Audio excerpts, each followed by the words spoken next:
communicate, to handle communication uh, between application and database. Communication between application and database. That means add Node.js program. Actually, it is a JavaScript file. Node.js program is a JavaScript file. So add some business layer .js.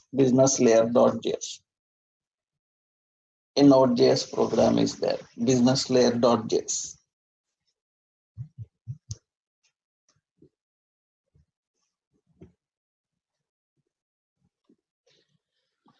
So I am adding a simple business layer.js here, a new business layer.js.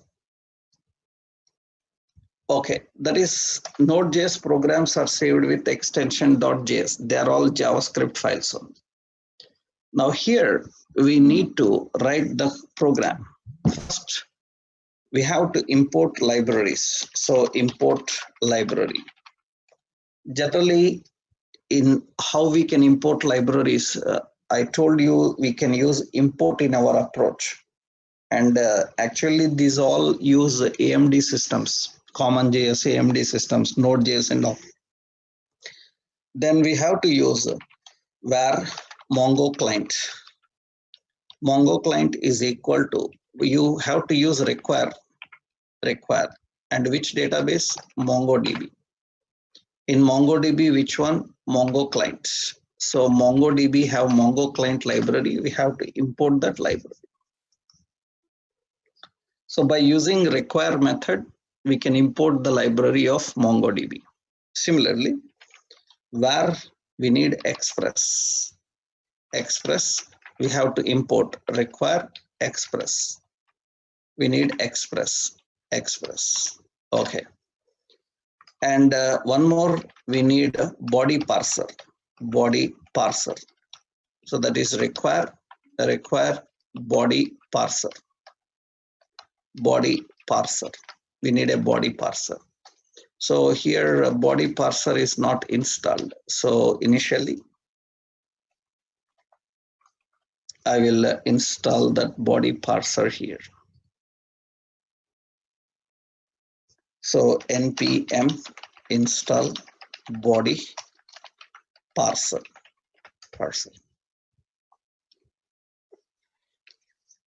So that is the body parser library.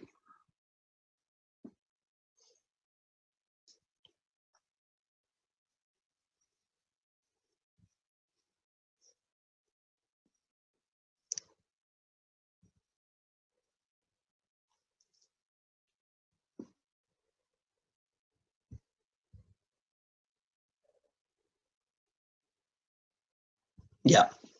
Now once body parser is installed, var body parser is equal to require. So we have body parser. We need body parser also. Okay. So we have to import these three libraries. Purpose of these libraries, I told you. We need these three libraries. Next. After that, we need to configure connection string. We need to configure connection string where URL is equal to, connection string is just a URL, MongoDB db:127.0.0.1:27017. That is the MongoDB server IP address, server location actually. Generally, connection strings will be different.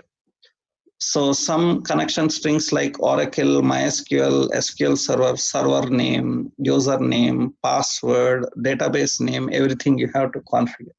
Here, this URL is enough. Okay. Then we have to configure middleware. We have to configure middleware. Generally, middleware is express, where app is equal to express. Express has lot of library. Now the core library of Express is loaded, which you can access through this app. Now app is responsible for handling the request from the client. So get, post, put, delete, all such interactions are handled by this Express. One more important is in the middleware configuration, lot of things are there. We need a body parser which will convert the data coming from form. That means from UI data comes. We need to get the data from that and convert the data into JSON. That means app should use body parser dot URL encoded and extended. So URL encoded extended. So we need to set it to true. Extended is equal to true. So that means app should use body parser dot URL encoded extended to true. That means just I need to write in this way: app dot use body parser dot URL encoded is a method. This URL encoded method will use extended true. That means body parser is responsible for accessing the data and encode the data from the URL. After encoding the data, it will use body parser to convert the data into JSON, body parser.json. So it will read the data coming from the client and it will convert the data into JSON. This is not required for sending the data. This is required for receiving the data. So if you don't mention about body parser, it's fine. Reading is finished, no problem. But inserting is not handled. So that means writing data is not handled. We need to convert it. One more problem will come is generally when you are working with server side and you are practicing on your computers, two servers will be running. So one Mongo server will be running, one application server will be running, and your application is on another server. Angular application is on another server. Then data transporting across servers is actually blocked by browsers on a same machine. Then you will get an issue called CORS. So that means cross origin resource sharing. Cross origin resource sharing. So resource sharing, this issue will come. That's the reason generally every server side technology people have to configure these CORS settings in those technologies. Otherwise, data coming from another source will be blocked. It will not allow that. That is a general thing. And here we have to write in this way: app.use, and it is a function, and this function usually uses a request object, a response object, and a next. And the response dot header, we have to add a header. So the header is access control and allow origin. Allow origin. That means allow from any URL. You can use HTTP localhost 4200. That means it will allow only from your Angular URL, but it will allow from any. Okay. Another response dot header, we need to define another setting. So that is access control allow headers. And headers we need to define origin.